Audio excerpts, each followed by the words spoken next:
Okay તો જોય હવે solve કરીએ તમારી પ્રોબ્લેમ. તો ફર્સ્ટ પેજ જે છે એ તો તમે કમ્પ્લીટ કરી દીધેલું છે. ઓકે, તો આને સ્કીપ કરી દઈએ અને ફર્સ્ટ પેજ પણ આપણે ઓલરેડી કરેલું છે. સેકન્ડ પેજની અંદર પણ ફર્સ્ટ સેકન્ડ અને થર્ડ પેજની એ તમે કમ્પ્લીટ કરી દીધેલું છે. પેજ નંબર 7 ઉપર જે ક્વેશ્ચન્સ આપ્યા છે એ પણ ક્વેશ્ચન આપણે સોલ્વ કરી દીધેલા છે, બરાબર. તો આ પણ ક્લિયર થઈ ગયું. જેમ કે મોટર બોટની આપણે વાત કરી હતી ને કે 3.5 અવરની અંદર, અને તેને એક્સ્ટ્રા પણ કેટલાક ક્વેશ્ચન આપ્યા હતા મેં, બરાબર. તો આ પણ તમારા મનમાં ક્લિયર થઈ ગયું. એના પછી આગળ આપણે વાત કરીએ કે how much more does whale shark weigh than 12 children like you put together, બરાબર. આ પણ તમે કરેલું જ છે ક્લિયર. ઓકે, તો આની પણ જરૂર નથી. હવે આવીએ સીધા પેજ નંબર 9. તો about how much fish in all will each type of boat bring in 7 trip. હવે શું કરવાનું છે કે ભાઈ અલગ અલગ બોટની આ જગ્યાએ વાત કરેલી છે કે ભાઈ જેમ લોંગ બોટ એક ટ્રીપની અંદર, એક ટ્રીપ એટલે એક વખત દરિયાની અંદર જઈને પાછી આવે તો કેટલી માછલીઓ પકડીને લાવે છે. એના પછી મોટર બોટ છે એ દરિયાની અંદર જઈને પાછી આવે તો એક ટ્રીપ થઈ, તો એક ટ્રીપની અંદર કેટલી માછલીઓ લાવે છે. એના પછી બીજી એના કરતાં પણ એડવાન્સ જે બોટ છે તો આપણે એક ટ્રીપની આ જગ્યાએ વાત કરીએ છીએ કે તો એક ટ્રીપની અંદર કોઈ લોંગ બોટ છે કેટલી ટ્રીપ મારીને કેટલી ફિશ એ કલેક્ટ કરી શકે છે. તો long boat catch fish in 1 trip, मतलब लॉन्ग बोट जो नॉर्मल बोट होती है ना, तो वो लॉन्ग बोट 1 ट्रिप में कितनी फिश को कलेक्ट कर सकती है, कितनी फिश को कैच कर सकती है. तो यहाँ पर लिखा गया है कि 20 केजीज. हमें यहाँ पर नंबर ऑफ फिश नहीं देखना है, यहाँ पर क्वांटिटी देखनी है कि कितनी क्वांटिटी है. मतलब 20 केजीज एक लॉन्ग बोट की, जो नॉर्मल बोट होती है एक लॉन्ग बोट, वो 20 केजी फिश को वो कलेक्ट कर सकती है. तो यहाँ पर लॉन्ग बोट अगर 7 ट्रिप मारेगी, ठीक है, यहाँ पर एक क्वेश्चन है कि 7 ट्रिप मारेगी तो उसके लिए हमें क्या करना पड़ेगा. यही एक बार में एक ट्रिप में 20 केजी आता है, तो ऐसे 7 ट्रिप में कितना केजी आएगा, तो 20 मल्टीप्लाई बाय 7. तो यहाँ पर आपका आंसर है 140, मतलब इतनी आपको मिल जाएगी. ठीक है.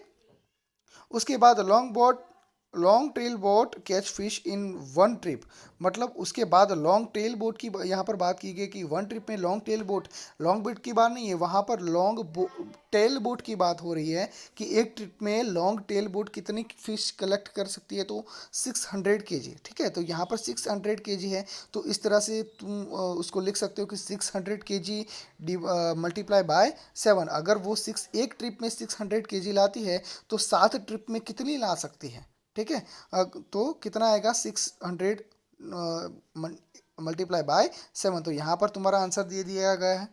उसके बाद मोटर बोट की बात करी हो रही है कि मोटर बोट एक ट्रिप में 800 केजी ला सकती है, तो यहाँ पर 800 मल्टीप्लाई बाय 7, तो 60 ट्रिप में कितने ला सकती है, तो यही आपका आंसर है. उसके बाद मशीन बोट फिश कितनी ला सकती है एक ही ट्रिप में, तो 6000 केजी है, क्योंकि मशीन बोट बहुत बड़ी होती है तो उनके पास बहुत ज़्यादा इक्विपमेंट भी होता है. तो 6000 मल्टीप्लाई बाय 7. ये सारे के सारे जहाँ पर आप एक ट्रिप की बात हो रही है और 7 ट्रिप की बात हो रही है, ठीक है, तो क्या करना है कि एक ट्रिप में जितना केजी आप फिश लोगे तो 7 ट्रिप में कितना केजी होगा, तो उसको क्या करना है, मल्टीप्लाई करना है, उससे ज़्यादा कुछ नहीं है. और जितना भी आंसर हमारा आया, जैसे 140 प्लस 4200 प्लस 5600 प्लस 4200, तो ये सारा का सारा हमें क्या करना है हमें सम कर देना है, मतलब हमें ऐड कर देना है एक दूसरे में. ठीक है, तो हमारा आंसर यहाँ पर रेडी रहेगा. तो इसको ऐड करो, 000, यहाँ पर 0 आएगा. ठीक है, इसके बाद यहाँ पर 4, नीचे 000 है तो 4 आएगा. ठीक है, उसके बाद 2 प्लस 1 कितना होगा, 3 प्लस 6 कितना होगा, 9, तो यहाँ पर 9 आएगा. यहाँ पर 4 प्लस 5 प्लस 4 कितना होगा, 9, एंड 9 प्लस 2 कितना होगा, 11. तो यहाँ पर 11 का 1 आएगा, यहाँ पर 1 रेज चढ़ेगा, तो 4 प्लस 1 कितना होगा, 5. ये हमारा एग्जैक्ट आंसर होगा. उसके बाद यहाँ पर फ्लोरामा की बात हो गई कि Florama has sold 10 kg prawns today, तो how much money did she get for that. ठीक है, तो यहाँ पर वो फ्लोरा का प्रॉन्स की एक पर्टिकुलर प्राइस है कि 1 kg फ्लोरामा वो प्रॉन बेचती है। प्रॉन एक वन टाइप ऑफ फिश ही होता है, ठीक है, जैसा झींगे होते हैं ना, तो छोटे छोटे वाले झींगे उसको हम प्रॉन कहते हैं। तो 1 kg का क्या प्राइस है, 150। ठीक है, तो ऐसी 10 kg दिन में वो बेचती है, तो कितना होगा, 150 मल्टीप्लाई बाय 10। तो यहाँ पर अगर 10 kg वो बेच रही है तो कितना आएगा, 150 मल्टीप्लाई बाय 10, तो कितना आएगा, यहाँ पर 1500 इतना आएगा, क्योंकि 15, तो 15 नीचे उधर 00, तो 20 यहाँ पर उतर जाएंगे, तो हमारा ये आंसर करेक्ट है। ठीक है, इसी तरह से मल्टीप्लिकेशन ही करनी है, उससे ज़्यादा कुछ नहीं करना। उसके बाद Gracie sold 6 kg sword fish. Sword fish आपने देखा है, उसके आगे का जो भाग होता है ना, वो आगे का कॉर्नर एकदम नुकीला होता है, आपको मार सकता है, वो स्वॉर्ड फिश होती है। कई लोग उसको खाना पसंद करते हैं। तो Gracie sold 6 kg sword fish, Mini has earned as much money as Gracie. How many kgs of sardines did Minnie sells? ठीक है, तो यहाँ पर दोनों फिश बेच रही है। ठीक है, तो 1 kg की प्राइस है, 1 kg स्वॉर्ड फिश की प्राइस है 60 रुपीज़। ठीक है, तो ऐसे ही 6 kg की प्राइस कितनी होगी, तो 60 को 6 बाय मल्टीप्लाई किया जाएगा, तो कितना होगा, 360। ये आपका आंसर है। उसी तरह से दूसरी एक प्रजाति है फिश की, सार्डिन्स।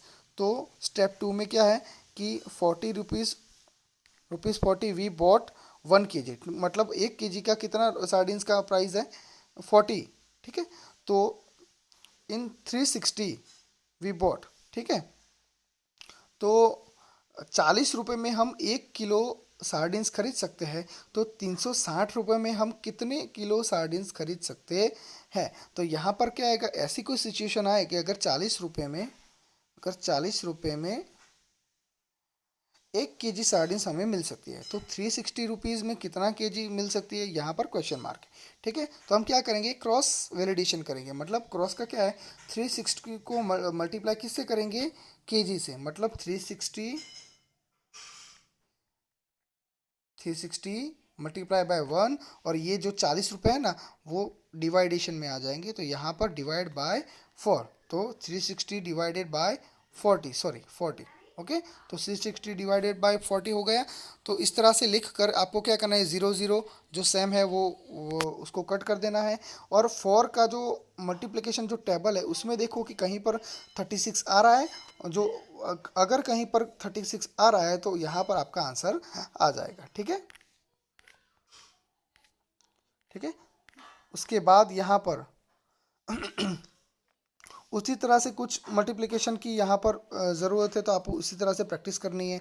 यहाँ पर पेज नंबर 11 पे जो प्रैक्टिस टाइम दिया गया है, तो प्रैक्टिस टाइम इस तरह से डिवाइडेशन की प्रैक्टिस करनी है कि अगर किसी की प्राइस 8 kg फ़िश की प्राइस 1200 रुपये है, तो 1 kg किंग फिश की प्राइस कितनी होगी, तो 1200। यहाँ पर क्रॉस वैलिडेशन ही करना है ना, इसी तरह से कि 1 kg को 12 से मल्टीप्लाई करना है, तो 1 इंटू 1200 डिवाइडेड बाय ये 8 कहाँ आ जाएगा, डिवाइडेशन में। ठीक है, तो यहाँ से आप कर सकते हो। ठीक है, कि देख सकते हो कि यार 8 को हम डिवाइड करेंगे, कितना क्या आएगा, 4 मल्टीप्लाई बाय 2, और 12 को डिवाइड करेंगे तो क्या आएगा, 4 मल्टीप्लाई बाय 3, मतलब 4 4 यहाँ पर कट हो जाएगा।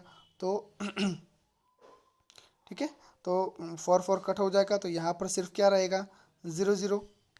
ठीक है, तो यहाँ पर हमारा आंसर आएगा,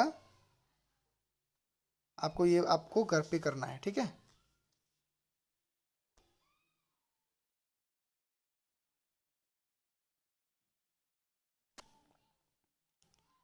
ठीक है, तो 300 डिवाइडेड बाय 2, 300 डिवाइडेड बाय 2 कितना होगा, 150 रुपीज़ यहाँ पर हमारा आंसर आएगा। उसी तरह से आपको इसी तरह से डिवाइड करना है।